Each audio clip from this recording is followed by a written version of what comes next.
መሰረት መስቀል ይባላልው እዚህ የመጣሁት ያው እንደማንኛውም ኢትዮጵያዊ የመምረጥ መብቴን ተጠቅሜ ድምጽ ለመስጠት ነው የመጣሁት ለሰባተኛው ሀገራዊና ክልላዊ ምርጫ ድምጽ ሰጥቼ እየወጣሁ ነው። ዲሞክራሲያዊ ሂደቱ እጅግ በጣም እየጎለበተ እጅግ በጣም እየዳበረ የህዝቡ ንቃተ ህሊና እያደገ ያው መንግስት መሆን የሚቻለው በምርጫ ብቻ ነው የሚለውን በተገቢ ሁኔታ የተገነዘበ መሆኑን የሚያሳየው። ስለዚህ ለኔ የዘንድሮ ምርጫ እስካሁን ባለው ሁኔታ እና ዛሬም ያየነው እንዳለነው ፍጹም ሰላማዊ ዲሞክራሲያዊ እና ህዝቡን መብቱን በአግባቡ ተረድቶ እየተጠቀመ ያለበት መሆኑን መረዳት ይችላልው።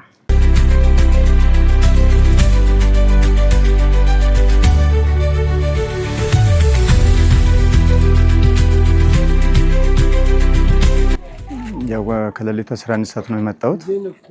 11 ሰዓት መጥቼ ሰልፌን ይዤው ረፋይን ጠብቄ አሁን ደግሞ ጨርሼ ወጥቻለሁ። የሚያስፈልገኝን መርጬው ማለት ነው።